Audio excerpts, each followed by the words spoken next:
If you've been going around the good old internet looking for the right podcast to fulfill your New York Yankees needs, well, I'll be the first to deliver the good news to you. You have found it. Here on Yapping Yankees with me, your host, Mike Scudero, you and I will be discussing the latest news, takes, and talk throughout the entire Yankee universe. Oh, and there may be some ranting on my behalf. Yeah. Anyway, what do you say we get to it? Let's get to yapping! Well, hello there, my fellow Yankee fans, and welcome to episode 247 of the Yapping Yankees podcast. As always, I am your host, Mike Scudero, your friendly neighborhood Yankee yapper with the best yap in all the land, here on January 12th. For the first time in the year 2025, with yet another extra large order of the Yappuccino for you. Thank you very much. First time of 25. Well, I guess I should start off the show by saying Happy New Year, everybody, because we haven't yapped since December 22nd of 2024, as I warned would likely be the case after that episode, and that is what ended up happening, obviously. So I do hope, in light of that, that each and every one of you had a very Merry Christmas, Happy Hanukkah, Kwanzaa, whatever it is you celebrate, and a happy and safe New Year as well. Can't believe we're in 2020-5. As cliche as that sounds, I truly can't believe it. I really, really can't. I don't know where the time is going. I wish it would slow down just a tad, but we are in 225, everybody. Insane. But I hope it was a great holiday for each and every one of you out there. For me, it was honestly, I can truly say this, one of the better holidays to date, especially in the recent past in my life, but even throughout the entirety of my life, it was one of the better holidays, if not the best, I gotta be honest. Lots of relaxing, fun times with the family, and got some really big family news, too. I've actually been itching to reveal this publicly. I really haven't spoken about it on social media, or obviously here, since it happened after the last time we had spoken on December 22nd, so I've been really itching to say this in some sort of a public manner of any kind, digitally or on here or anything. But my mother, whose responses you hear every single Sunday here on the show in the social media segment, she and her amazing boyfriend Jack got engaged on Christmas freaking Eve. Yes, sir. If ever anything warranted a round of applause, then it is that. Boyfriend and girlfriend no longer. So another huge congratulations to go along with the tons I've already given them personally, let alone all of the others they've already received and are probably still yet to even receive, especially from you, my lovely listeners out there. The highlight of what was already a truly great holiday. It was just something. We usually spend Christmas Eve with my dad, and we did. And it's a funny story that comes with this, particularly involving me and my brother. And anybody who knows us on a personal basis knows that there is not a 50 IQ between the two of us. But in any event, we had come home from spending most of the day with our dad, and we had walked in, and it was the nighttime, and we had just given my mom and her boyfriend Jack big hugs, just coming back home. But my mom, first and foremost, she had gotten up to give us a hug. And after we had given her a hug when we had gotten home, she puts her left hand out to us. Now, I didn't see the ring at first, because what had happened was about a week before, just for some context. And guys usually don't care about this, but of course, whether it's your mother, your girlfriend, or whatever, any sort of important woman in your life, and they get something womanly done, you just show your general support because you love them. But internally, as a guy, or I guess typically for a guy, I should say, considering the vast majority of us don't really have this that we usually do. Some may out there, I don't know, it depends on what you like to do. But anyway, we usually don't go and get our nails done and painted and all this stuff. So we typically don't think about or much care about this sort of a thing. But again, when there's a woman in your life that you really care about, you show your support for it. And about a week prior to this, my mom had gotten this cool nail design where, depending on the angle that you put them at, it would sort of change design a little bit. And so, since this was so close to that, just separated by mere days between this instant and when she had showed me that new nail design, and again, don't typically think about that sort of thing as a guy, especially in my shoes. But, it was actually a pretty cool nail design when she had showed me that just a few days prior. So I thought she was showing me it again. Maybe she got it done again, or maybe a newer design with sort of the same effect. So I said, oh, you're showing me your nails again. They look good. And she goes, higher, Mikey. She calls me Mikey. And then I noticed the ring. Holy crap. That's pretty much what I said. I was taken aback completely by it. I mean, that holy crap could be used for more than just that. I mean, my reaction to the ring, or your reaction to saying, wow, I can't believe this dumbass actually thought that this woman was showing her son her nails instead of an engagement ring. But if you think that the buck stops there, I got news for you, my friend. It does not. Because my brother standing to my left said, oh, it's a nice ring. Very nice. It's pretty. And we were like, Tom, do you know what that is? And for those people who don't know out there, my brother's name is Thomas. But we were like, Tom, do you not know what that is? And he was like, no, it's a ring. Looks really nice. He even knows an engagement ring. I mean, he's never really seen one before. He's never really shown one like live and in person. He didn't have any of his friends because my brother's way younger than me. He's only 20. So he didn't have a friend that's ever shown him that really. And, when he was born, my mom and dad were already married. So it's not like he saw anyone give someone else an engagement ring otherwise. Like, I guess what I'm trying to say is he's never seen an engagement in real time. Whether it be between my parents or just about anybody else, really. Particularly with somebody very near and dear to us, especially on the level of our mother. But regardless of that, you typically know when a woman shows you her hand and there's a ring on the ring finger on the left hand, it's a friggin' engagement ring, and he didn't. So between me thinking that my mom was originally showing me her nails instead of the engagement ring, and taking a while to realize that after that, she was showing me an engagement ring, and then my brother not even knowing what an engagement ring is upon seeing it. At least he saw the freaking ring right away, but he didn't even know what it was. I'm telling you, not a 50 IQ between the two of us. We're just the kings of obliviousness. Oh my gosh. So that gave us all a good laugh in the moment amidst all of the obvious happiness that went about the house for hours on end after that for the remainder of the night. So Christmas Eve night, Christmas Eve day was awesome as it was, had a lot of fun. But then the night was obviously even better with this. Just amazing stuff. Great stuff there all around, of course. I can't even put into words how happy I am for my mom and her wonderful now fiance, Jack. My mom definitely deserves all the happiness in the world. There's no question about that. I love you so much, Mom, and I can't even put into words how happy I am for you or for Jack, who treats my mom as if the footsteps she leaves behind whenever she walks on the ground are just made of gold, maybe even platinum. That's how well he treats her. So a great match, and I could not be happier for the both of them, truly.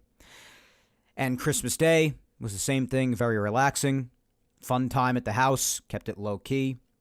We always usually spend it at home with Mom anyway, so a lot of celebrating the following day from what we had found out the night prior, obviously, and had Jack's son over, and we just had a good time. A friend of my mom's came by. It was me, my girlfriend Victoria, Thomas, her, Jack, his son, my mom. It was a lot of fun.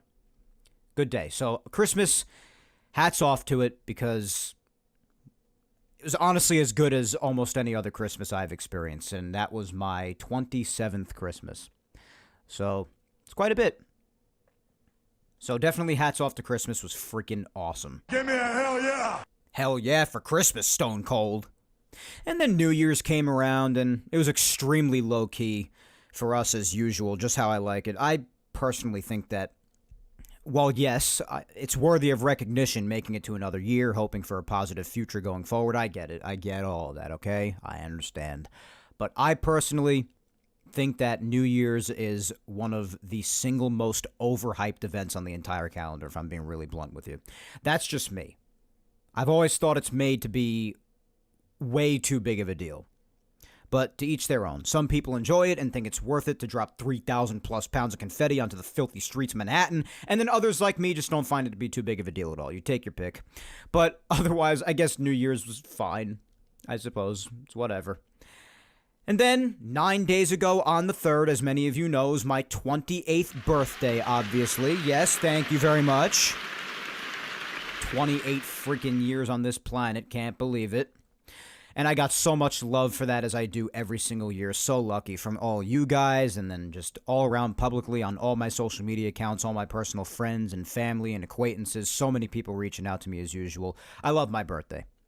I think most people should love their birthdays. Not everybody does, especially when you reach older age, obviously. I know that. But I've always enjoyed my birthday. To a certain degree, and I think all of us will admit this, we all like at least a little bit of attention.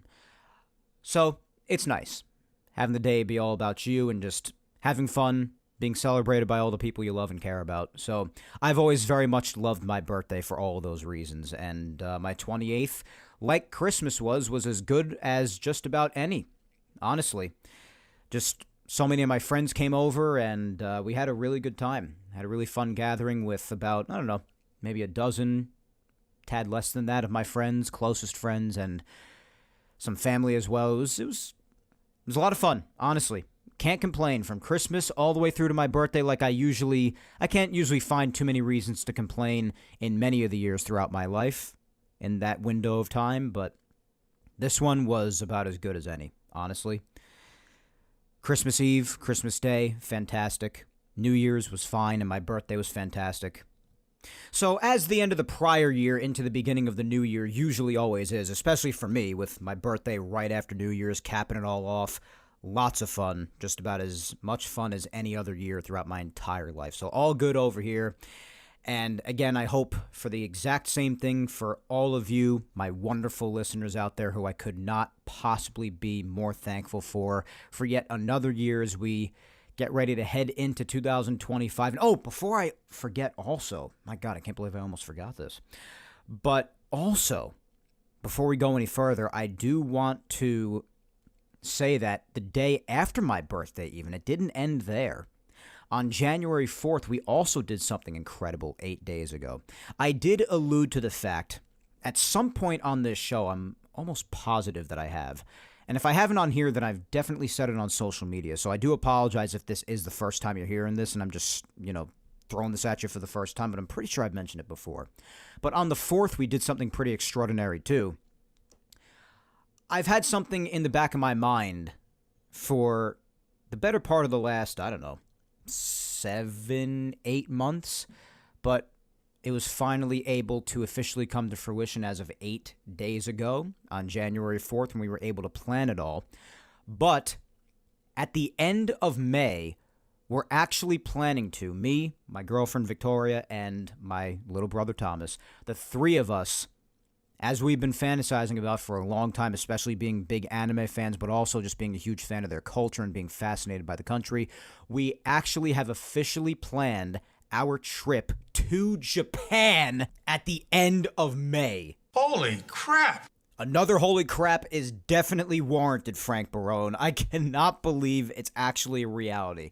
So I planned this as sort of a 21st birthday present for my brother because he's the one who's always been mainly interested in this, but my God, me and Victoria have always wanted to go to Japan too for quite some time now. So it's definitely for all three of us, but primarily for my brother as his 21st birthday is that's coming up in May. He'll be 21 officially.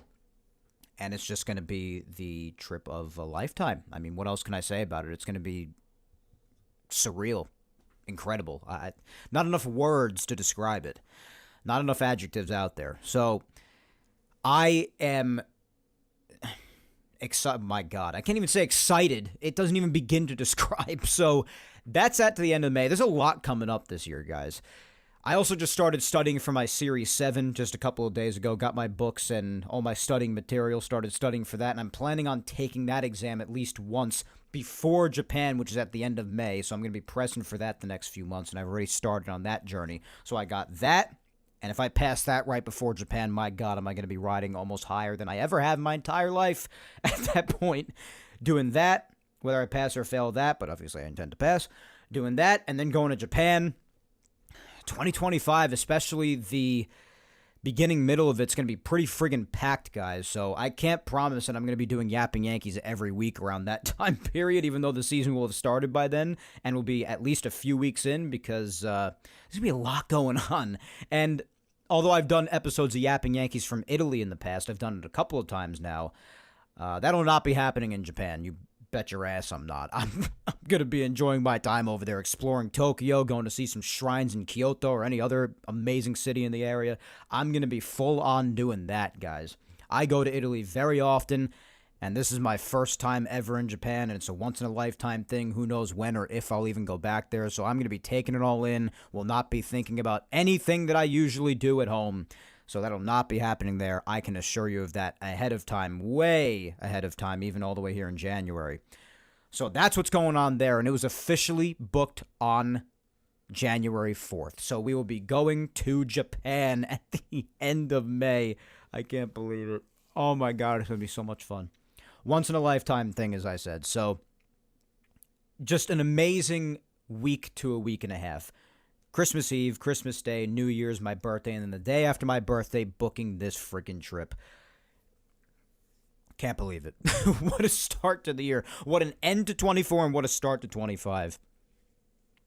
It's just remarkable. It's remarkable. So, I know I've spent a chunk of the beginning of the show just talking about myself here, but hey, it's been a while since we've spoken and there's a lot to catch up on. Usually when I miss this much time doing an episode, it doesn't happen often at all, but when I do, I like to catch up, and there has just been a lot that has happened on a personal level in the last couple of weeks, as you can very well hear, my friends. So that's really that. Caught up to the 12th today, everything that I've been up to since the last time we spoke, action-packed. Oh my gosh, but getting down to business now, or at least partially, I gotta say, with 2025 officially being here, I'm really looking forward to yet another year of yapping with you guys, my friends. Yapped for a bit more than half of 2019 with the show starting in late May that year, I believe. And have been going strong all the way since, all the way through to 2025. And not too many have done that with their content. Nonetheless, as consistently as this, fast forwarding all the way to 2025. Got to pat myself on the back just a little bit for that. Just a little bit. Ah, boy, but off we go, guys. First episode of 2025. Let's go. This is where the fun begins. You said it, not me, Anakin Skywalker.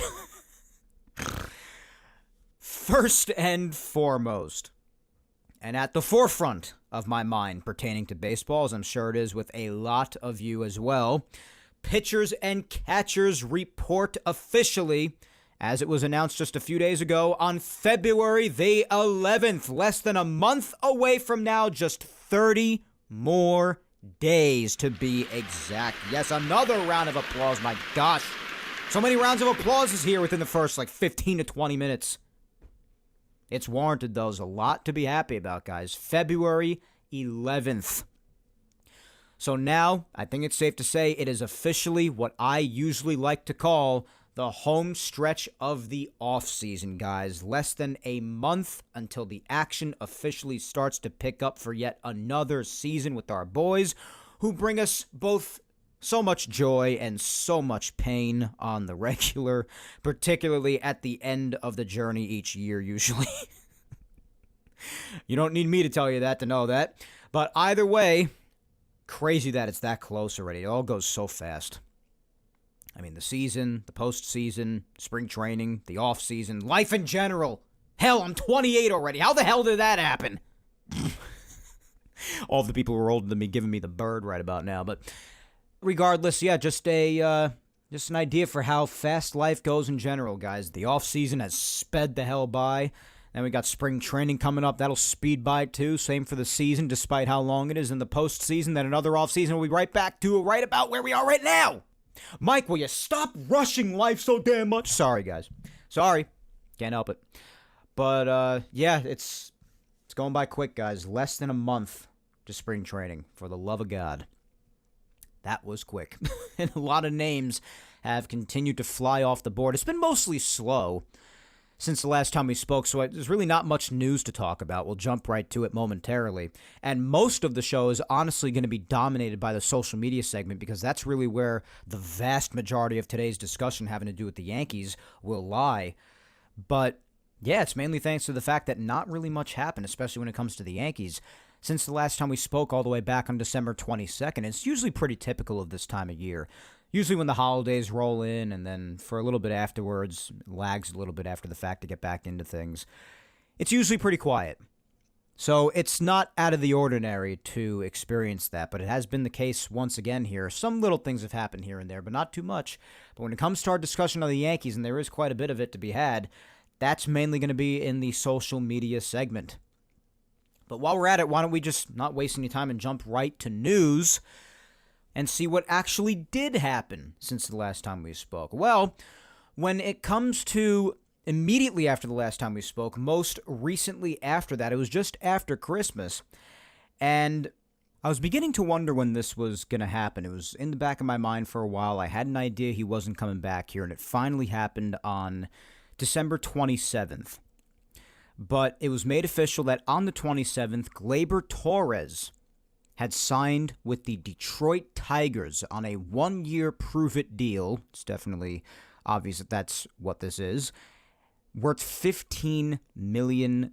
And it was a lower amount than some expected, only a one-year deal as well. Definitely approve it. But I'm not surprised by this at all.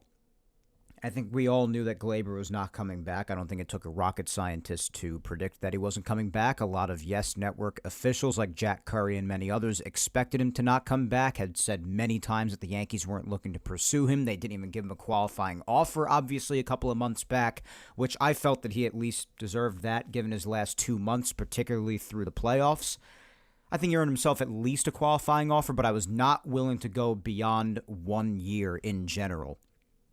So the fact that the Yankees didn't even offer this shows that they just really were not into getting him back, which, if you've heard me talk about this in the past, you know that I'm okay with that. I very much appreciate Gleyber for what he did here in his final 2 months here, but I said many a time that if it were to be a deal that was too much, such as beyond a year, then I was willing to, if I were in the Yankees' shoes, shake his hand and thank him for everything and wish him the best of luck. So I am surprised that it was only a one-year deal and worth this much, but considering either way, I was not really expecting the Yankees to get him back. It's not unexpected that he signs elsewhere. I think being in a lower market environment is going to really help him. Like, I wouldn't be surprised at all if this year, if you see a spike in his numbers, particularly offensively. I know that he has many of his defensive struggles, led the league in errors at his position at second base in 2024. Errors have been a big problem for him because he just does not stay locked in during the games. Lack of focus, lack of fundamentals. We've spoken about it a million times. No need to go over it all again. But as far as his bat is concerned, we all know what it was for the better part of the first 5 months of the year. It was mostly beyond putrid. And then at some point towards mid to late August through to the end and even through the postseason, he came alive, re-embraced the leadoff spot. He started the year in the leadoff spot, but did nothing there, as did he for the rest of the 4 months until he started to kick it back up again when he was given the leadoff spot once again. Kicked it into gear and was a really tough out for the last month, give or take, of the regular season and all throughout the playoffs. And again, for that, I really appreciate it. A lot of Gleyber's time here, some of it was really good, and a decent chunk of it was pretty freaking bad. And when it was bad, it was bad. And it really had all of us scratching our heads how a kid of that talent, and he showcased it a decent amount, there'd be a lot of times here and there where he would show what he is capable of, and it would make us all confused as to why he just doesn't focus and lock in more and show us what he is capable of doing. But a lot of the time, he just didn't do that. Sometimes he did. He definitely did. But there were a lot of times where he didn't. And a lot of the time, it was beyond inexcusable. And I guess the Yankees finally got tired of it.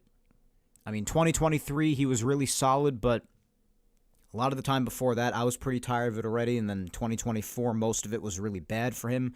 But he did well when it really mattered in the home stretch of the regular season and throughout the playoffs, and that matters. But apparently not enough to bring him back once again, even if it were only on a one-year deal.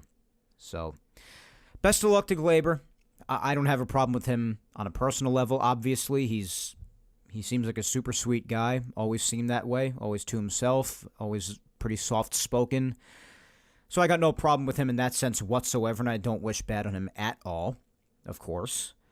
And I do expect to see his numbers actually increase in Detroit. Again, I think the smaller market whole deal, I think it's going to do him good. Having less pressure on him, less media pressure, less fan pressure. Even if the Tigers, I know that they had a bit of an upturn, but especially led by their ace, Skubal, and then making all the improvements and leeway that they did after the All-Star break pretty much. Second half was solid, and they even made it to the playoffs. But there will obviously, nonetheless, despite them kicking into gear in the second half last year, there is still obviously far less pressure in Detroit, and I think that's going to have a big positive effect on him. So best of luck, Gleyber.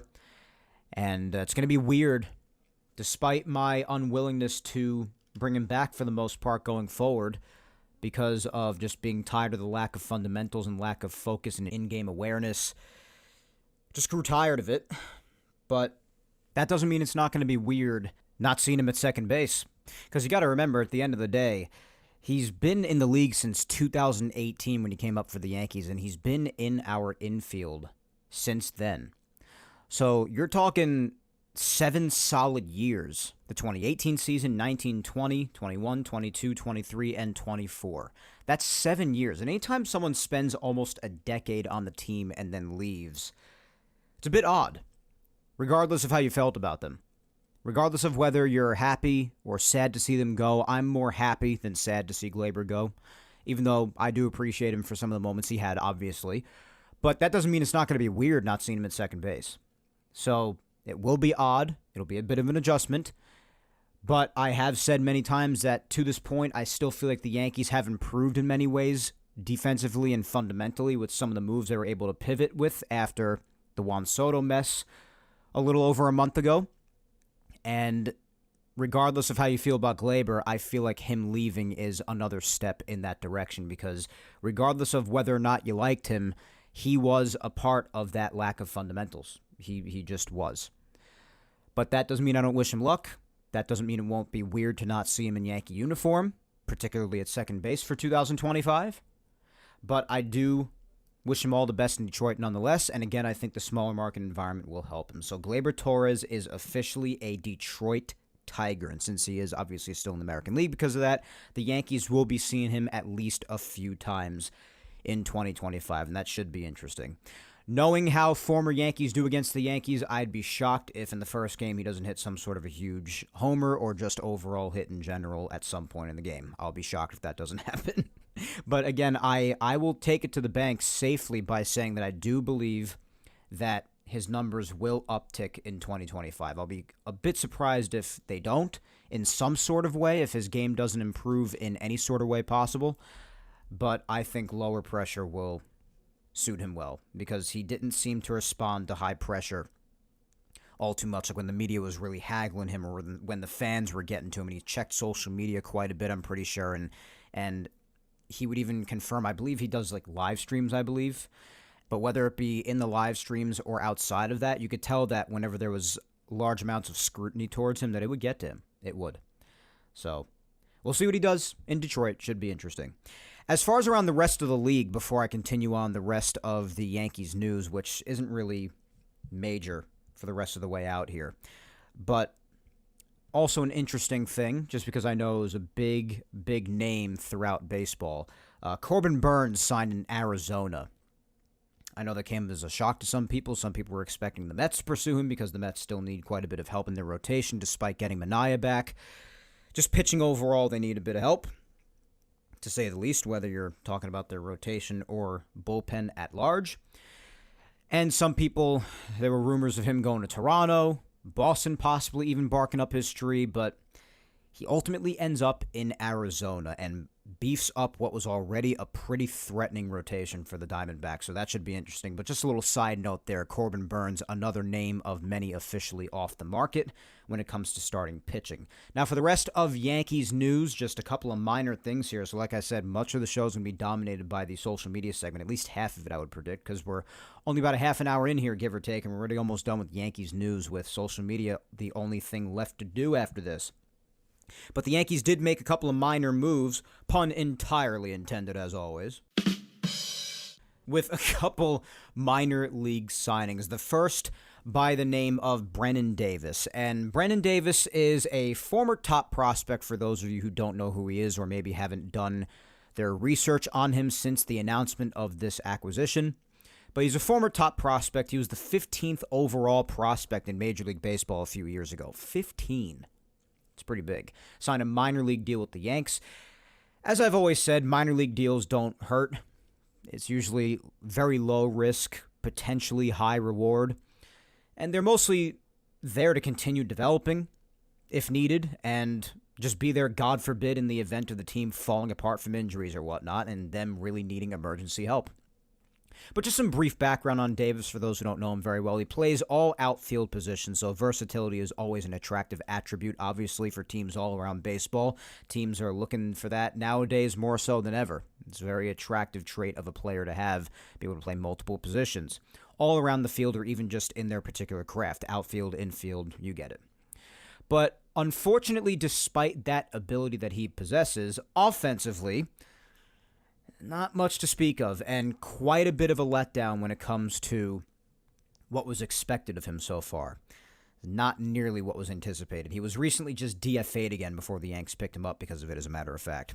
Last year in the minors, he did hit 11 home runs in 55 games, which is pretty solid, which inevitably helped his slug and on-base percentage a bit, but if you care about it, I know some people devalue it nowadays, but batting average of just .220, even lower in some other minor league seasons, and if he wasn't hitting homers at this point, he just wasn't putting bat to ball nearly enough. Been a bit disappointing, but definitely a bit of a letdown so far as what was expected of him.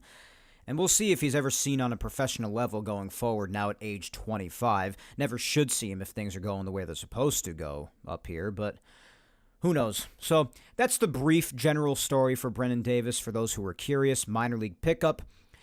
Speaking of minor league pickups, it actually didn't end there because on my birthday on January 3rd, Andrew Velazquez. That name ringing a bell for anybody? It should. Bronx-born Yankee infielder nicknamed Squid from 2021 on the big league club, actually, if you recall. He returns himself on a minor league deal with an invite to spring training himself. So that's very interesting.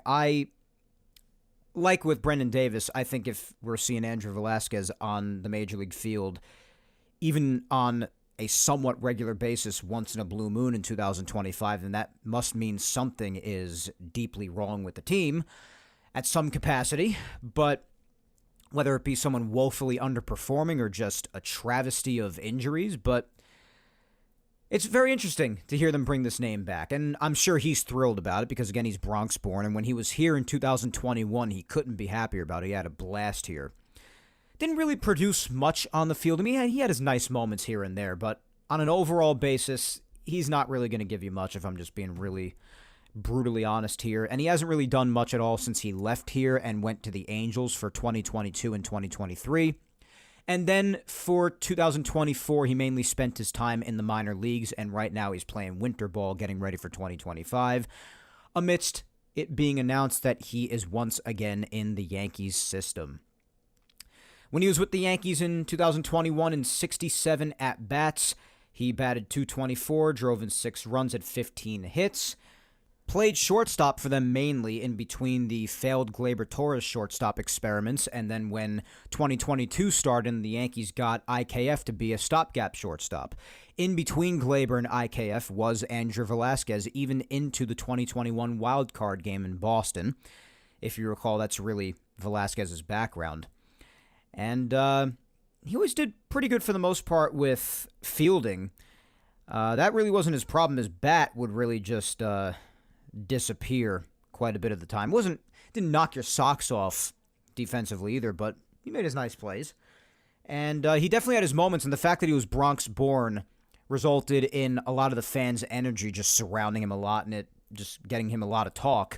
It was a lot of fun at the time, but then it wasn't really worth keeping him around, especially because he was just mainly exposed down the line in the wild card game. It wasn't pretty, and it's just they ended up getting rid of him. Went to L.A. for a couple of years, didn't do well there, really much at all. In 2022, he did play 125 games there, and he hit 9 home runs with 28 ribbies, and it went with a 196 average, 236 on-base percentage, and only a 304 slugging, so really didn't do much there. And then in 2023, only 54 games, 2 home runs and 3 RBIs, 173 average. You get the idea. I don't need to keep running down the line of stats for you. It didn't really work out too well. And last year, he spent the vast majority of his time in the minor leagues. He spent his year in the Atlanta Braves organization in Triple-A. And the comparison with how he did from the major leagues for many years to what he did in the minors last year shows that he's probably more of a Triple-A player than anything. And, not everybody's a professional baseball player. It's, it happens. That's fine. But in Triple-A last year, in 118 games, he actually hit 16 home runs and drove in 48 runs with a .242 average, on-base percentage around 300, and a slugging percentage of just a hair under 400 with an OPS rounding off just south of 700. So, it's okay stats. It's all right. So, it's better than the really bad major league stats. So, it would really appear that the minor leagues are more of a fit for him, which is probably mostly why, especially because of the fact that the Yankees have so many players in the major league roster, basically everybody far better than him aside from that basic fact. Why the Yankees signed him to a minor league deal, because that's just a guy that you have appear on the roster when things are going very wrong or if your team just isn't very good at all. So, probably won't see him again, but it's nice knowing that a Bronx-born kid is back in the minor league system with the Yankees when some people really seem to have liked him a few years back. So, just cool to know that he's there in the event that he's needed, I guess. And I think if they really did need him for whatever reason, and you really hope that they don't, because, again, if you see him, it's probably because things are going horribly awry. But if he does have to be seen, I'm sure there will be some people who remember 2021 who were very excited about him at that time that would be happy to see him again.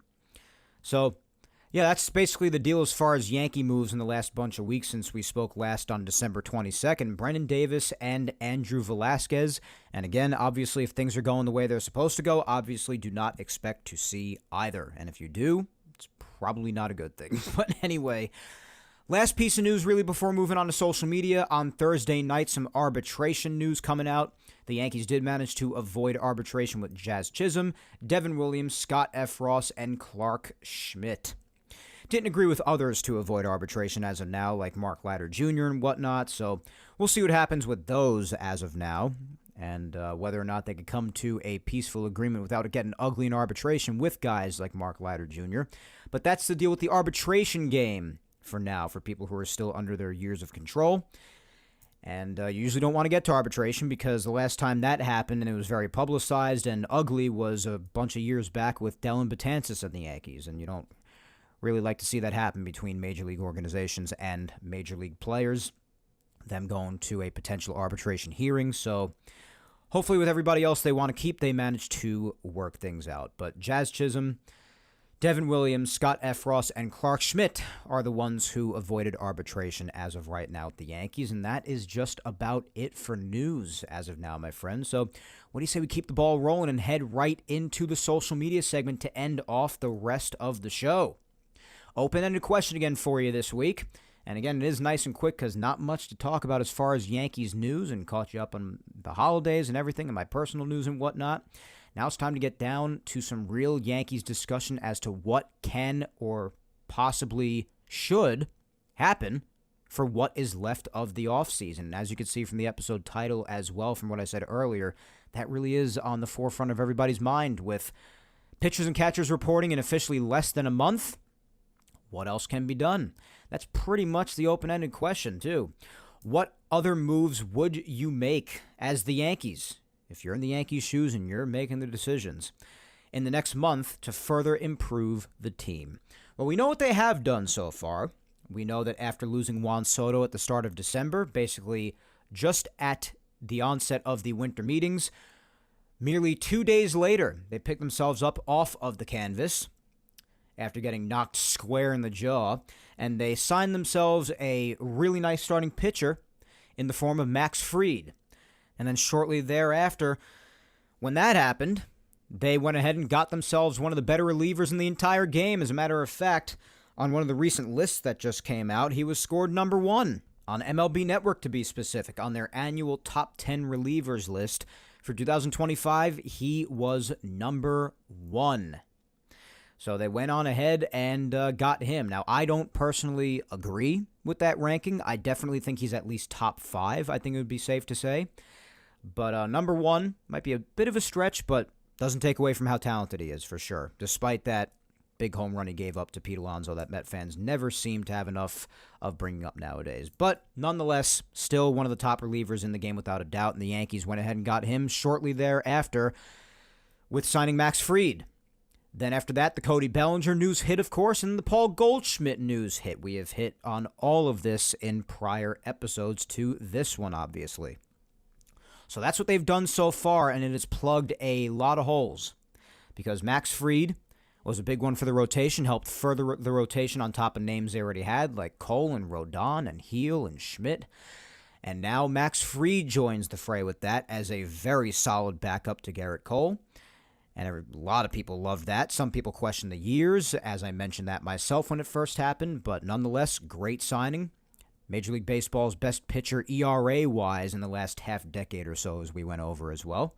Devin Williams, top reliever in baseball, and helped further the bullpen even more. With a returning Jonathan Loáisiga, creates a hell of a three-headed monster at the back end there if Loáisiga is to stay healthy, which is the biggest question mark of all, as we know, despite how much I love him. Well, actually shouldn't call it a question mark because it's actually, unfortunately, basically a certainty that he's going to get hurt at some point. That's how often he's gotten injured.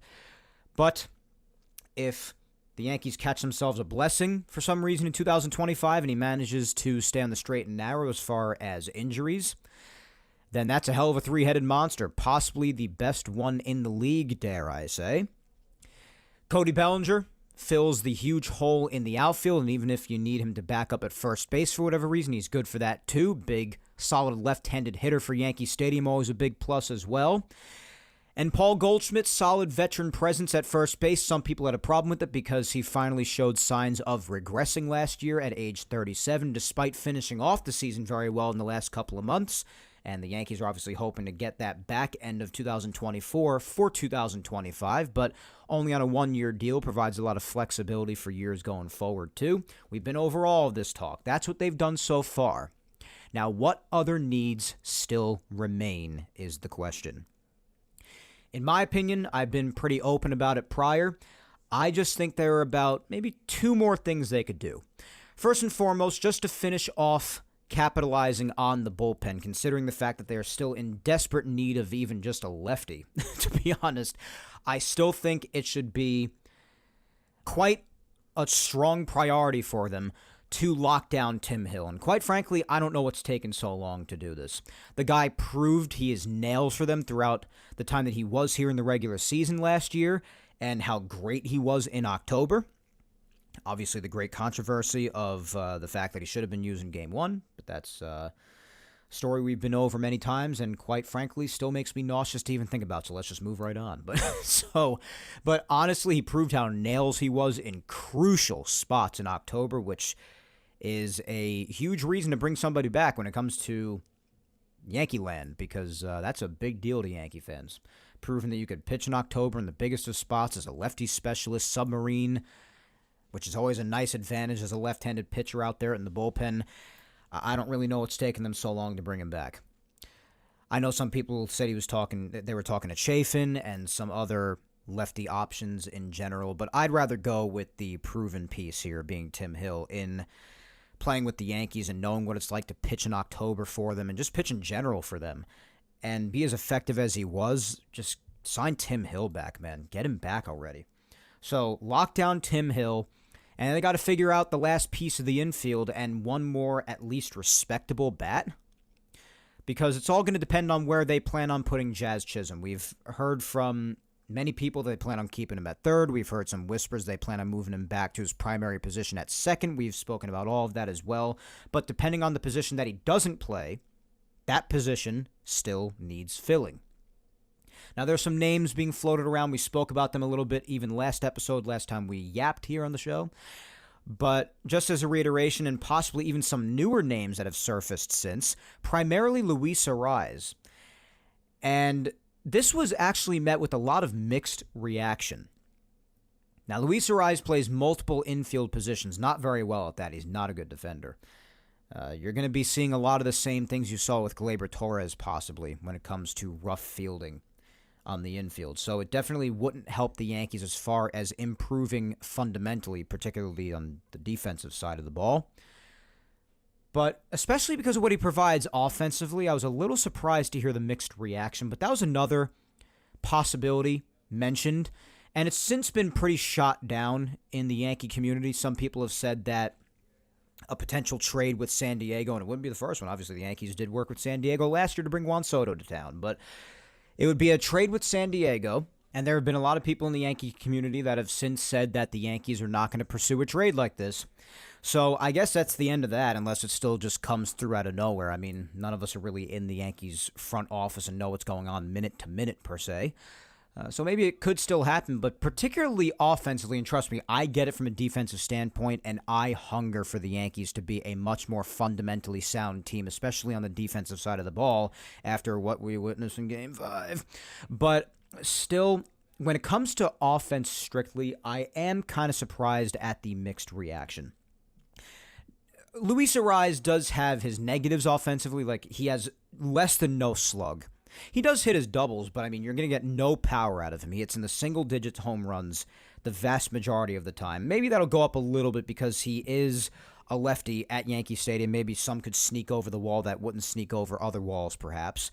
So that could potentially be a possibility to see slight improvement in that arena. But otherwise, outside of the lack of power, and I do agree that the Yankees could always use some more power, I don't really see what else there is to complain about when it comes to Arraez. I mean, this is a guy who, out of the 6 years of his career, only one of them did he not hit 300 for a batting average, and that was back in 2021 when he hit 294.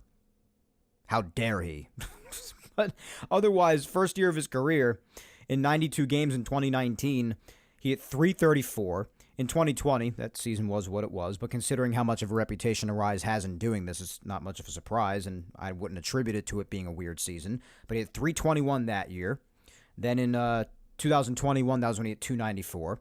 Then in 2022, when he beat Aaron Judge by just a couple of points for the batting title and stealing the Triple Crown away from Judge, he hit 316. 2023 hit 354 in 147 games. 354! And then in 2024, this past season, he hit 314.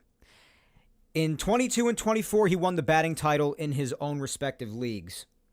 Because in 22, obviously, he was in the American League with the Twins. And then in 24, he was in the National League, both with the Marlins and the Padres. So he's won the batting title in both leagues. And in 23, with the Marlins, he was with the Marlins the entirety of 23, he won the batting title throughout all of Major League Baseball. So it's 3 years in a row being a batting title champion, and in one of those years being the champion throughout the entirety of the sport. Now, I don't care if you devalue batting average. When it comes to hitting like that, I'm sorry, it matters, regardless of what you think. The guy doesn't walk too much, but he's always putting bat to ball. Always. And getting so many hits, too. It's not even just a matter of having a little amount of at-bats or anything. He's had 200 or more hits twice in his career, including in 2024, 200 exactly, with 203 the year prior in 2023. So he's always getting hits. And because of that, of course, his on-base percentage is stellar, too. I mean, in 2023, when he batted 354, his on-base was 393, just south of 400. And again, the slug really isn't there, so a lot of years his OPS rather, is only in the 700s because his slug is low because he has no power. But nonetheless, he has been well above average of a hitter most of the years of his career. And one other attribute the Yankees could do less without is high strikeout guys. They could always afford to have less of those kinds of players. And guess what? There is just about nobody else in the sport who strikes out less than Luis Arraez. Last year, in 150 games, the guy struck out 29 friggin' times. That's it. 29 times. In 637 at-bats. 29 strikeouts. So the ball is being put into play. And that has importance to it. It's not everything because sometimes, there are certain situations where, and we've spoken about this is where baseball gets a little bit complicated, but there are certain scenarios where you'd actually rather a strikeout than a double play, for instance. So I get that much. But the ball is being put into play. That's the point. So you're going to get a lot of positives offensively, especially if you want a leadoff guy. Well, this is your guy. I mean, there's nobody better. The main objective of a leadoff guy is just to get on base, whether it be hit, walk, doesn't matter. Get on base. And he would do that just about as good as anybody. Problem is what would happen after that, and other than that, like I mentioned. After that, the base running's not good. And that's a big downturn because that's something we also saw with guys like Gleyber a great deal of the time. So you'd see a lot of that once again. And the fielding is bad. So you see a lot of that once again. So there are certain aspects of Ariza's game that you would see a lot of what you saw with Gleyber Torres just all over again. But the positive is that you're going to be seeing someone get on base far more often.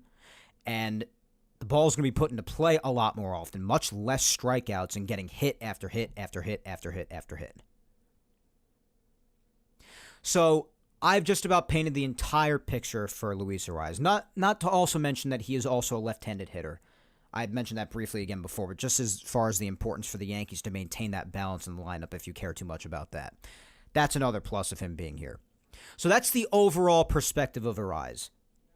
That's probably the most balanced thing you'll hear about him because you either get the people who love him and love the fact that he's a high-average hitter who's always putting the bat to ball and putting the ball in play, or you get the people who say, oh my God, he has no power, and he can't run the bases or field, and that makes him completely meaningless, without mentioning the positives about him. So that's objectively what you would get with Arraez. And there are some concerning aspects there. Like I said, I want the Yankees to fundamentally improve. And unfortunately, despite his extraordinary ability to put the bat to ball and put the ball in play and get as many hits as he does and reach base as often as he does, despite all of that, if he were to be here, we would see a return of a lot of the poor fundamentals that we saw from a lot of guys who are no longer on the team for 2025. We'd see a return of a lot of that. Regardless of the position he would play to. He plays second, first, third. Doesn't matter. So I'm because of all this, and I'm looking at it from an objective point of view, weighing everything and balancing everything, I'm kind of neutral on Arraez because of that. It would really suck to have to see a lot of poor fundamentals again, but my God, would that be a great hitter to infuse into the lineup there and have him at the top there being a great table setter offensively. It'd be a lot of positives, but it'd be a lot of negatives too. So I'm kind of in the middle. A lot of people are saying they would absolutely love it. A lot of people saying they would absolutely hate it. Like I said, it's usually the extremes of either side, which is a big metaphor of life in general, I would say.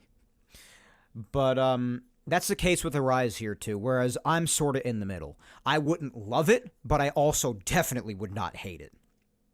There would be things about it that I hate, but there would also be things about it that I love. So that's why I sort of weigh out in the middle there. But again, regardless of how you feel about Arraez, they made it sound like it's pretty much not going to happen. So I would say it's a moot point at this juncture, but who knows? Anything could change. And who knows what the package would be, what it would take to get him here. I mean, who knows? Obviously, the other player is Alex Bregman. And this would likely see Jazz return to second base because Bregman would come in and play third. Now, the obvious thing with Alex Bregman is the history there. We've spoken all about it. Spoke about it on the last episode, too, with the Astros and all that nonsense. Put all that aside, Bregman is a stellar defender. You're going to get really good defense from him. And despite him turning 31 by the time the 2025 season starts, so a bit of a downturn in certain stats this year, which is a bit alarming. He would still be a nice addition to the lineup, admittedly so. As much as I hate the guy personally with how he is as a person, or as far as how we've seen him as a person to the media, I don't know how he is in his personal life, but not a fan of how he is to the media or how he carries himself in front of the public and what he was a part of years ago, obviously. There's still a lot of bitterness there. But baseball fans are also strange, and at least I have the awareness of this, whereas a lot of other people don't. If someone has a bad past and they come here and do good, it's amazing how quickly people forget about the past sometimes. That's all it takes. But I keep dropping this thing. I keep on playing with this screw that popped off my chair that I use when I'm doing the show a few years back, and I keep on dropping it. But anyway, ADD. But regardless, saw a downturn a little bit in some of his statistics, particularly with his walk total. Because in 145 games this year, he only walked 44 times, whereas in all prior years where he played the entire duration of the season, he never really had less than like 85. He had a lot of walks. I mean, since 2018, in any full-length season he had, just no less than like 87 walks, actually. Because in 2017, 155 games, he only walked 55 times. That's whatever. That's really the only case of a full season with that happening. But 2018, 157 games, 96 walks. 2019, in 156 games, 119 walks. That led baseball. That was crazy. 2020, that was what it was. But even in just 42 games, he had 24 walks. So that's a pretty good ratio there. 2021, he missed a chunk of the season. He had some injury problems, only 91 games played, so that's not a full season played. Then 2022, in 155 games, 87 walks. He had 92 walks in 23 in 161 games played. And then last year in 145, he saw a downturn, only 44 walks. A couple of points down in his batting average. And because of that downturn in walks, the on-base percentage plummeted down to the low 300s.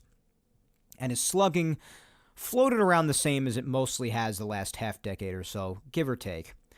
So, a little bit of a downturn here, but you'd still get some solid offensive production, regardless of how you feel about the guy or you want to use anything else against him. You would still get some solid offensive production, and he's probably the best case scenario for the best remaining move the Yankees can make given who's left. Now, there are some other people saying, you could still do Anthony Santander. Now, the thing with Santander is you're mostly going to get the outfield with him, which the Yankees don't really need much additional help with.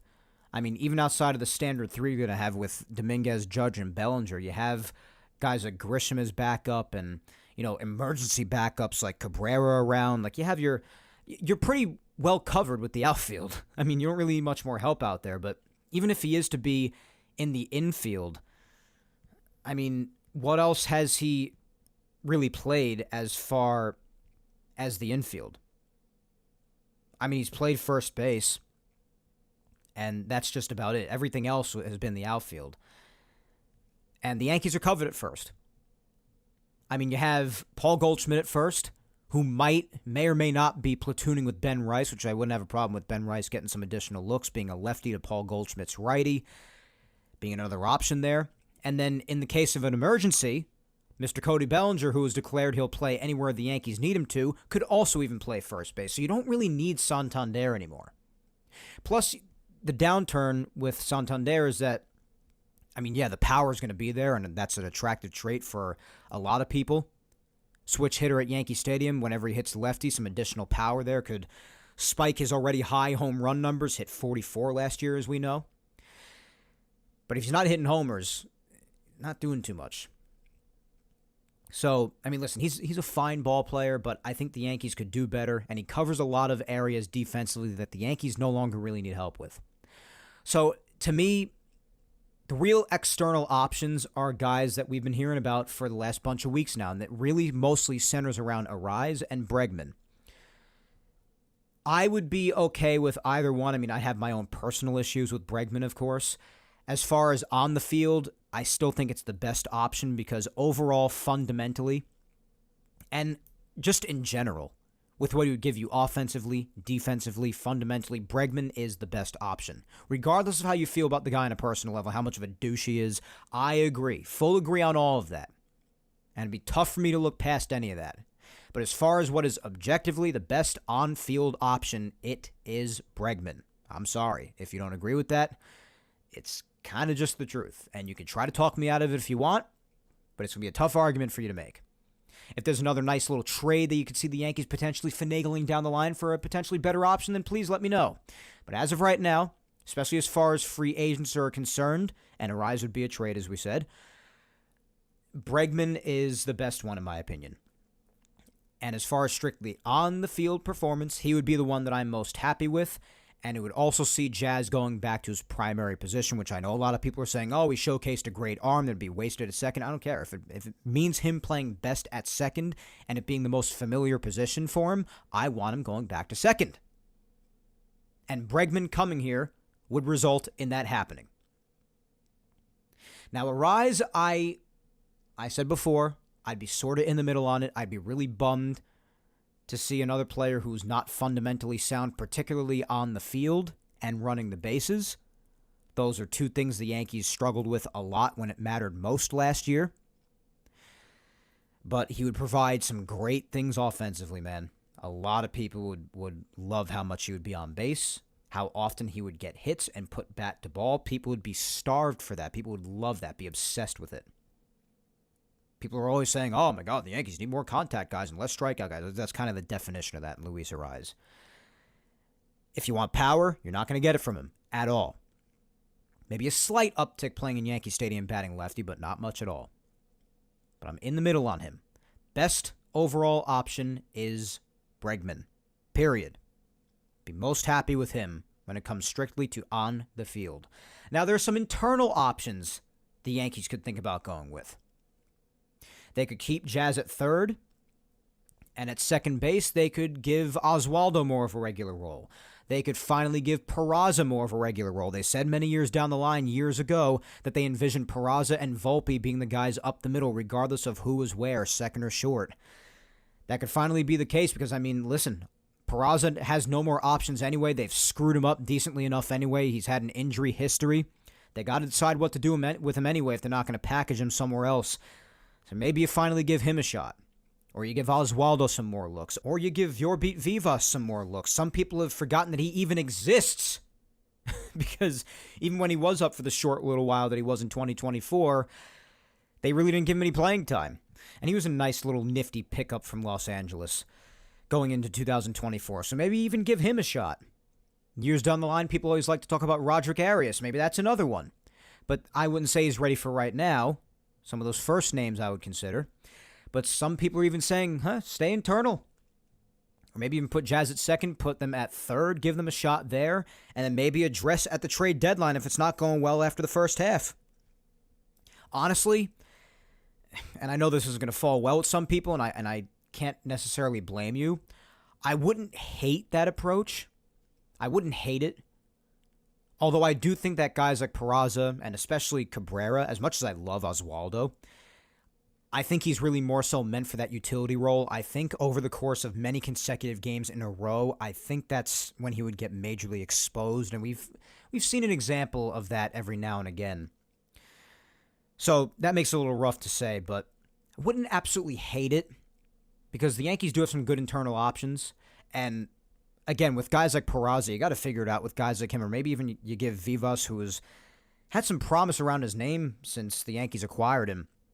You give them a shot for just the first couple of months. The Yankees have a lot of other names within the lineup to do some damage to compensate for them possibly not performing too well in the lineup. So maybe you just go through that for a few months and then readdress at the deadline and then just go for the rest of the season from there after making a deadline splash. But that's even also tough saying that because who can trust Cashman to make a deadline splash after he has majorly flopped the last handful of them? So there's that concern too. I personally would rather the Yankees just make the moves now, but I wouldn't hate it because I do love guys like Oswaldo. They got to figure out what to do with guys like Peraza. I do think there's a lot of talent there. And they could address at the deadline. They could. But on the other hand, this is also a team that just saved themselves a lot of money by not acquiring Juan Soto. They have only spent a percentage of what they exposed they were willing to spend on a single player. They have only spent a fraction of that on everybody they've acquired combined since Soto departed from the Yankees. So they probably still have some breathing room despite still claiming wanting to keep a tighter budget from this point forward. They exposed that they were willing to go that high for Soto, so they have that money to spend. So I would just sack up and look to get these deals done now. Now, when it comes to someone like Bregman, who I definitely admit is the best remaining option for the Yankees to fill what I consider to be the final major hole in this team, aside from needing a lefty in the bullpen, some people have rumored that Bregman might go to Boston, strong rumors of him going to the Mets, and the steam of him potentially being a Yankee has really simmered down the last few weeks. I personally think Bregman would be the best overall option, even though we did see a bit of a downturn in some ways last year, offensively and particularly, and the type of money that he's requesting seems to be a bit tall. Otherwise, I think he would have signed by now. So, a couple of cons to go with that, but On an overall basis, I think he is the best option out there. I don't know what you guys think, but that's really the last major hole they need, so that's my honest opinion. Get Bregman now, if I had to say, because other options kind of flew off the board here in the last bunch of months. So I think that's about the next best thing they could do. Move Jazz back to second. Bregman's your third baseman. Again, it would be tough seeing him as a Yankee after the history that's there. It really would be. I don't want to pretend like it wouldn't be there. But strictly on the field, it'd be the best path forward. It would be for the Yankees. I mean, whether you like it or not. And I don't particularly like it, but I have to face the truth. So that's really the deal. Let's hear what some of you guys had to say to finish off the show. I'm clear to get some thoughts here as to what some of you guys are thinking, because this is a good question to ask now that we're in the home stretch of the offseason here, less than a month before pitchers and catchers report. Let us see what else you would do. I would definitely also try to offload some more payroll, by the way. That's another thing I would do. There's some rumors that the Yankees are really wanting to trade Marcus Stroman as well. That would unload some payroll. So, I mean, we'll see. See what happens. First up, we've got at Rebirth Chaos 09. My buddy James says, need a bat or a solid third baseman at this point and need to trade Stroman. That's funny, yeah. Another mention of Stroman right there. It has been mentioned the Yankees have been actively shopping him. It's not a surprise because I don't really see what place he would have in the rotation or even as long relief in the bullpen anyway. And it would definitely clear up some payroll. Not that I majorly sympathize with the Yankees to begin with when it comes to payroll because of not only what they're worth and how much money they could spend, but how much they saved by not getting Juan Soto back and them really showing what they're willing to pay. So I don't really have much sympathy for them. But, yeah, it would definitely expand the payroll, that's for sure. That's just true whether or not you have sympathy for the Yankees. And a bat/solid third baseman. I mean, Bregman would check both of those boxes, and I know, James, that you want Bregman on the team. I've had many discussions with you because James is a personal friend of mine. But, yeah, I mean, that would kind of check both boxes. At Jason Marcachilli, sorry if I mispronounced that, my man, but he says, new manager. Amen to that. We all know Boone's going to be here another 87 years.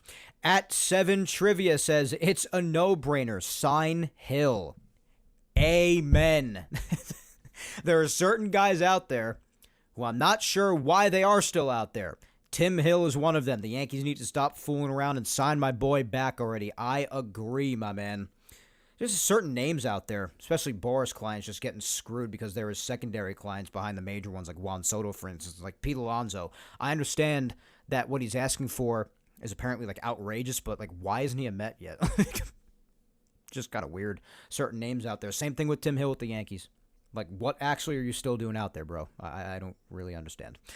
My good buddy Laura at Laura_Icemont says, I wouldn't mind adding one more bat and one more pitcher. I don't care who it is at this point since the Yankees already got what I was hoping for and then some. The only condition I have is that they're willing to commit to making the team better and chase 28. Yeah, that's really all that matters at the end of the day, isn't it?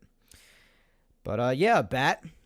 Solve the last hole in the infield depending on where Jazz doesn't play, second or third.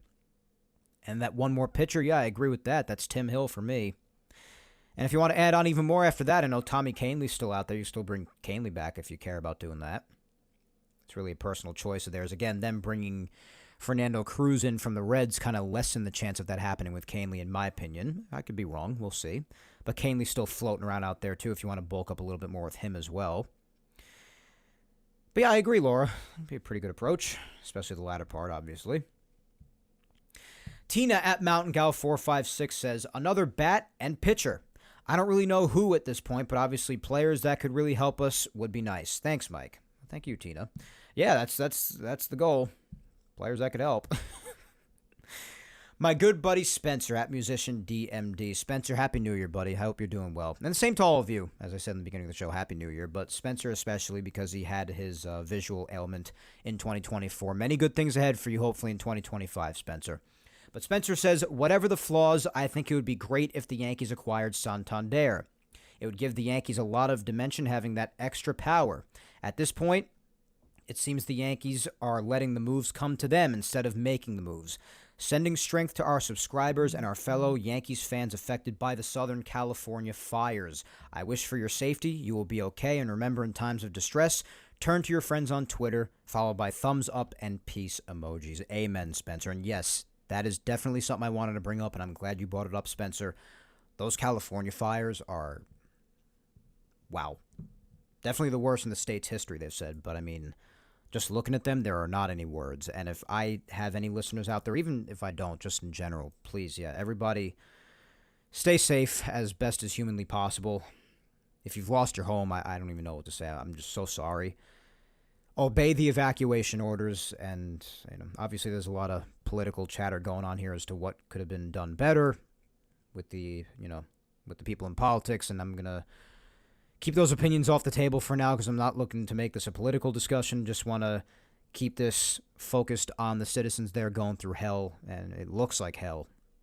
I mean, really, just the shots that you're getting of the fire, and even the videos being put up. There's a video on Twitter of a guy recording in his house, and it sounds like there was a guy along with him and his dog there. I felt so bad for the dog, too, and he was just doing like a panoramic view pretty much. His house was just surrounded by violent flames. Like, my God, dude.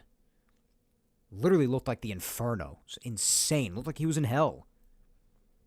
Really scary stuff. So, thoughts and prayers to everybody in Southern California. Whoever's being affected by these fires. It's absolutely terrible. I wish nothing but the best for you. Terrible. Terrible stuff.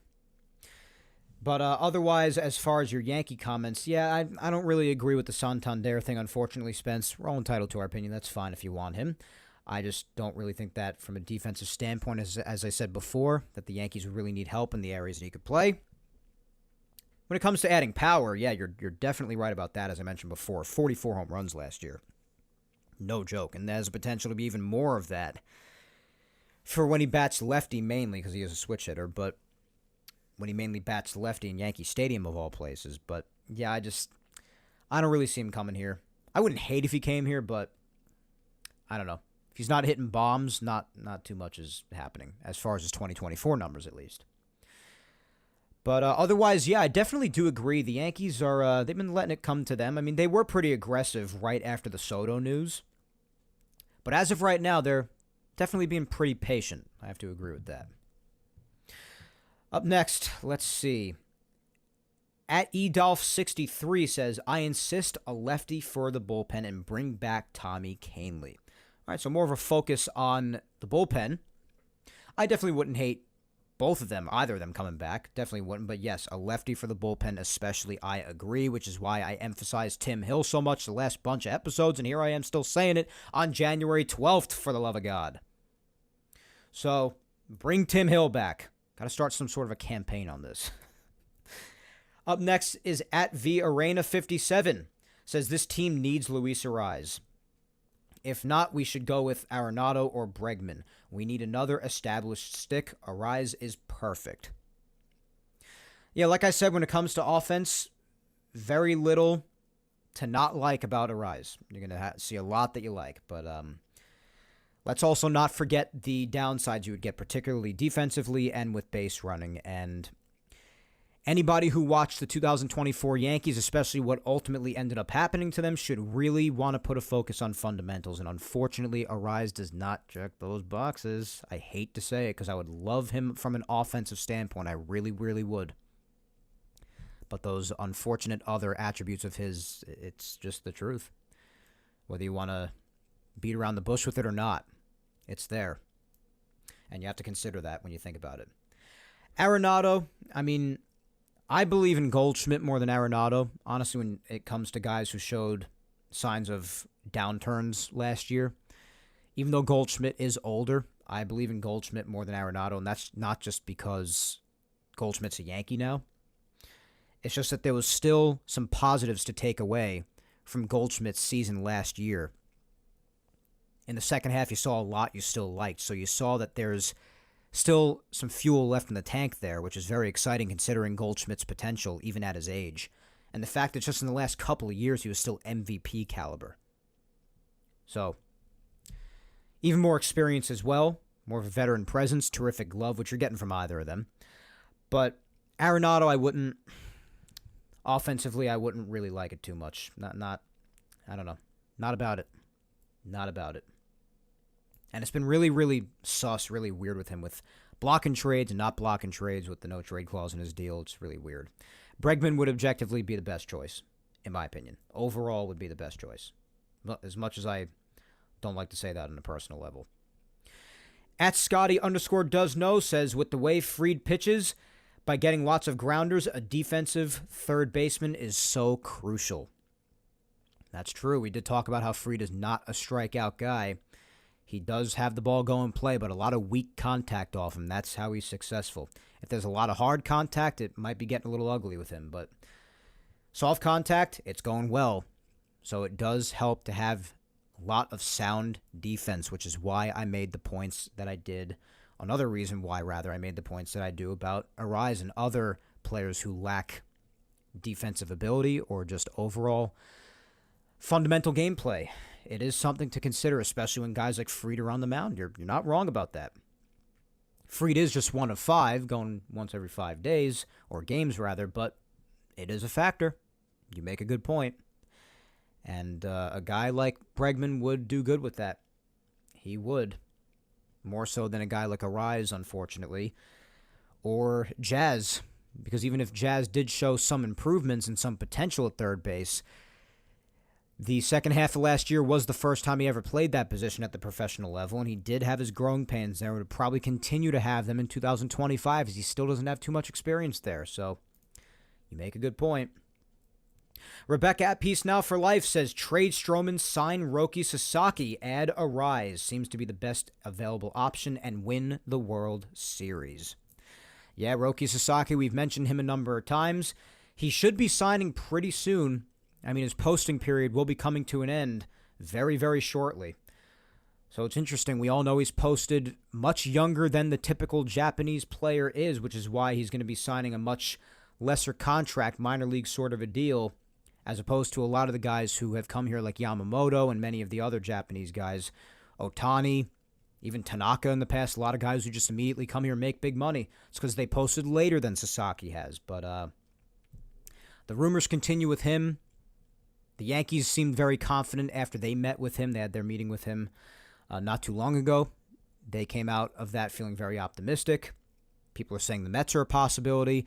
I think he ends up on the Dodgers like almost every single Japanese player does these days, because the rumors surrounding him with them are strong as well. I would just be surprised if he goes anywhere other than L.A. I would definitely love to have him within the Yankees organization, especially for the little amount of money that it would take to get him as of right now. But we'll see. I would very much expect L.A., though. Trading Stroman, yeah, because, again, don't really see much of a place for him. Would free up payroll, definitely agree. And add Arise seems to be the best available option. As much as we may hate Bregman on a personal level, Rebecca, Arise is unfortunately not the best option strictly on the field. He's just not, because the lack of fundamentals, bad base running, bad defense, unfortunately. When it comes to offense, there is an argument to be made, for sure. One of the better pure hitters of the entire sport. For sure. No argument here. And again, I wouldn't hate it. Definitely wouldn't hate it. Like some people are saying, they would absolutely hate every aspect of it. I don't see why. It's okay to hate some aspects of it and you would have a point, but not every aspect. But the best available option, unfortunately, that's not true. And win the World Series? Yeah, abso-friggin-lutely. At Evan Wetzel 11 says, get rid of Stroman and add one of Arise, Nolan Arenado, or Lau. I also want Tanner Scott. Well, Tanner Scott, I mean, listen, killer pitcher. I personally think that there are, and again, I know it comes to not feeling bad for the Yankees or not wanting to do them any favors financially. But to be really honest, there are some efficient left-handed pitchers out there that could still be very efficient for the Yankees, very effective for them, and not have nearly the cost that Tanner Scott would. So honestly, I think the Yankees would be fine with just Tim Hill. I don't really think they need to go after a major bullpen name like Tanner Scott. I'm not sure that's necessary. If you want to just go for broke, then fine. By all means, more power to you. But I'm fine with Tim Hill. More than fine with it, to be honest. Provides so much of an edge being a submarine lefty out there. I just like it. Getting rid of Stroman, yeah, agreed. Arise, wouldn't hate it, like I've established. Nolan Arenado, definitely would not be thrilled about it. Would get stellar defense, it about ends there. And Lau, I don't see it happening. I don't. And as much as I would have liked him in the past, particularly at past trade deadlines, and it would be good having another left-handed hitter in the lineup, that's for sure. But there are certain aspects about him and the Rays and how some discussions seem to have gone about him. The way that they've approached that seems to allude to the fact that there might be some concern with that, especially with the fact that he also gets hurt quite a bit. I mean, he's barely played over 100 games the past, 4 years. 2024, he played 107 games. 2023, 109. 2022, 65 games.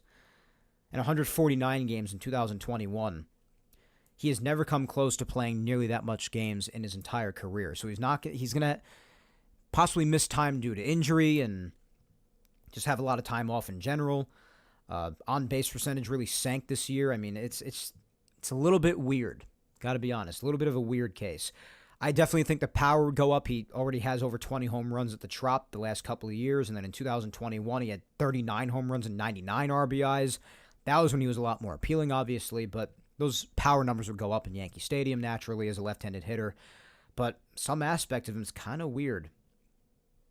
Be a nice second baseman to have, I guess, but I don't know, man. I would rather Jazz just go back to second and strictly, again, from an on-field perspective. Got to keep saying that because people are not going to like me saying that Bregman's the best option, whether or not it's objectively true. Bregman at third and Jazz at second is the best-case scenario going forward, in my opinion. And I think it would be better than Lau as well. Lau's not the worst option, but he's certainly nowhere near the best, in my opinion. He's not. A lot of things to be a little iffy about, particularly with his health, in my opinion. All right, let's wrap up with the final two as per usual. First up is my girlfriend at Vic Salimo.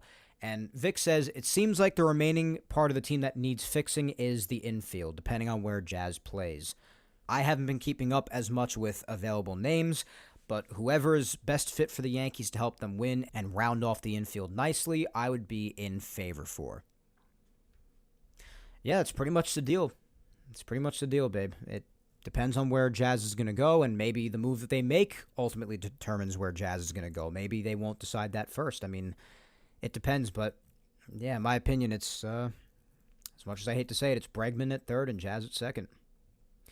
Last but certainly not least, as always, is my mom, Julia Gina Scudero, and she says, "Hi, Mike. Welcome back." Thank you, Mom. It is good to be back. Can't believe it's the first episode of 2025. My God.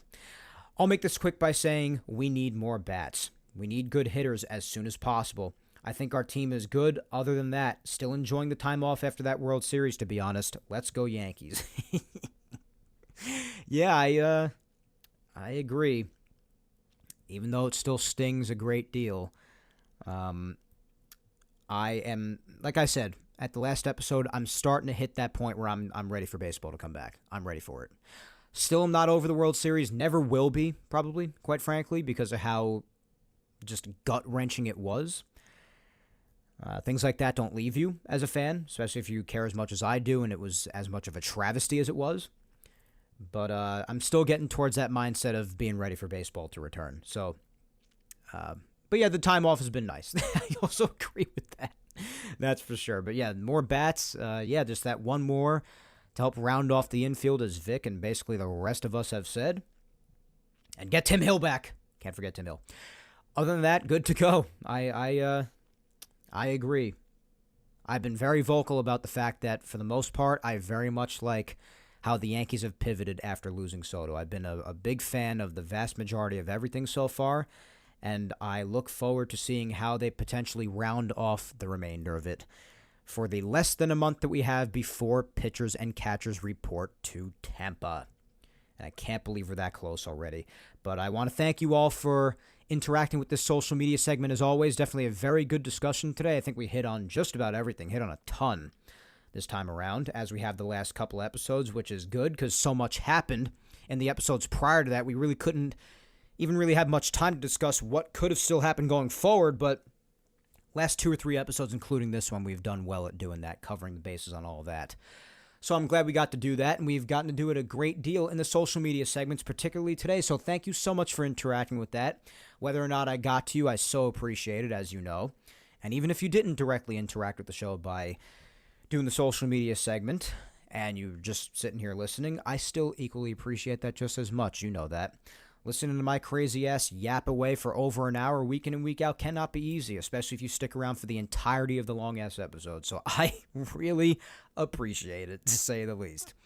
And with that being said, I cannot believe I'm saying this, but the first episode of 2025, episode 247, that is just about all for it today, my friends. But before I head out on you today, just a quick reminder as usual. Remember to follow me on all social medias if you have not already. My Facebook fan page is Mike Scudero NY. My Twitter or X is at Mike Scudero. Catch me on there if you want to see me most active. That's where I am. A little less active in the offseason without baseball, but still on there the most, more so than anything else. Even Instagram, which is Mike Scuds97. You could find me on there with that username or handle, regardless of what you want to call it. Subscribe to Yapping Yankees on all 4 of the platforms it is available on as well, my friends. That is YouTube, Apple, Spotify, and SoundCloud. Like, subscribe, comment wherever you may be listening. Show your love like you always do such a great job of doing, my friends. I see it all the time, and I cannot tell you how much I appreciate it. And if you have the time and you missed any past Yapping Yankees episodes from 2024 and back, any single one, well, episode 1, all the way back in the middle-ish part of 2019, all the way up to episode 247 today. Those can all be found on Apple, Spotify, and SoundCloud. But if you're just a listener of YouTube, don't fret, that's totally fine. You can find episodes 34 up to episode 247 today. Since I didn't start uploading there until episode 34, you can find those episodes 34 up to 247 today on YouTube. But once again, I sincerely thank you 3,000 for listening to me yap today. As always, my good friends, I have been your host, Mike Scudero, and we shall yap again in 2 Sundays, as is the bi-weekly format, continuing for the off-season of Yapping Yankees on January 26th, when I come at you with episode 248 of Yapping Yankees. Again, unless in the event something happens in this next week that is very big and requires my talking about it, then we'll be back next Sunday on the 19th. Otherwise, again, January 26th is the next time we will be yapping away here on Yapping Yankees. But until then, guys, as always, hang in there. Be patient. Please stay safe. Look out for your loved ones. Go ahead and kick life's ass this week, as I always tell you to do at the end of each episode, my friends. And otherwise, I guess we'll continue to wait and see what else the Yankees do, as again, we get ready to get through the rest of this offseason. Once more, less than a month until pitchers and catchers report. To be exact, 30 more days. The countdown is on. And if the next time we talk is in fact January 26th, guys, with 2 more weeks going by, that'll about cut it in half. Only be 16 days at that point. It'll be right upon us. Then the excitement really starts to build once that officially happens. So in that time, let's see how the Yankees continue to round out whatever is left to address on this team.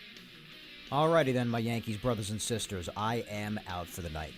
Until we yap again, take care, and let's go Yanks.